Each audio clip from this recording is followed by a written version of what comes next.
Reka twongere tubaye ikaze kandi tubifuriza ibihe byiza mwese mukurikirana Satya TV ndetse na Rwagakoco Live TV. Tubaye ikaze ku ncamake z'amakuru agezweho nonaha. Pakistan rero abantu bitwaje imbunda bisha abantu 20 mu birombe abandi barakomereka. Ni mu gihe Burundi buri gusaba Loni kwemeza ko rwose bwabereyemo jenoside yakorewe abahutu. Ese ibingibi biracura iki? Igitero cya Israel Beirut rwagati cyahitanye abantu 22, umuyobozi wa Hezbollah ararusimbuka. Ni mu gihe Ambasaderi Colonel Retired Karemera nawe yitabye Imana kuri uyu wa 11 z'ukwa 10 2024 nibwo iyi nkuru y'urupfu rwe yaba yasohotse cyangwa se yatangajwe. Ni mu gihe abandi bantu mu Rwanda bakize icyorezo cya Marburg. Reka duhere kuri iyi nkuru iri kuvugwa hariya mu gihugu cya Pakistan. Ese aba bantu bitwaje imbunda abari ibagamije iki? Pakistan abantu bitwaje imbunda bisha abantu 20 mu birombe abandi barakomereka. Inkuru yanditswe ku itariki 11 z'ukwa 10 2024 saa 2:01 hamwe na Denis Insengiyumva. Igipolisi cyavuze ko abantu bitwaje imbunda bisha abacuruzi 20, abacukuzi 20, abandi 7 barakomereka mu gitero cyagabwe ku kirombe gito gicukurwamo Sharbo mu majyepfo y'uburengerazuba bwa Pakistan. Umupolisi rero Humayun Khan Nasiri yagize ati itsinda ry'abantu bitwaje imbunda abateye mu birombe bya sosiyete ya Junaid Kaur mu gace ka Duki rero mu masaha ya saa 6 bakoresheje intwaro zikomeye.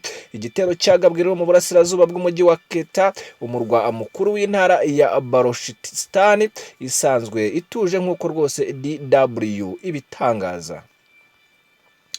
Nk'uko abapolisi babitangaza bagabye igitero rero bateye mu birombe by'akarere ka Duki maze bakusanya abakozi imbere yo kubarasa. Khan Nasiri rero yavuze kandi ko rwose barashe roketi na grenade mu birombe. Ngayo nguko rero akomeje kuvugwa hariya muri Pakistan hakunda kuba ibyihebe byinshi cyane.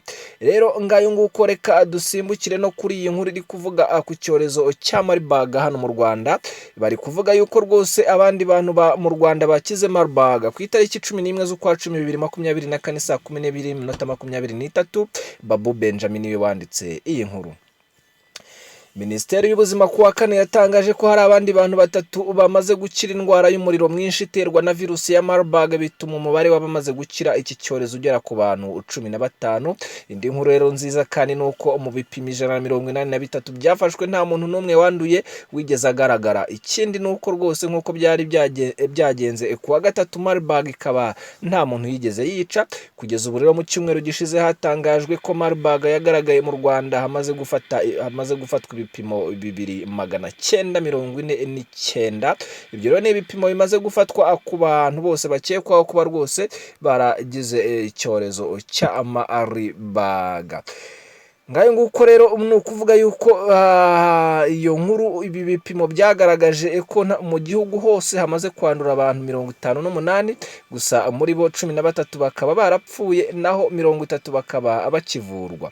Mu rwego rwo guhangana n'iriya ndwara rero mu Rwanda hamaze gukingirwa abantu 346 biganjemo abakora kwa muganga.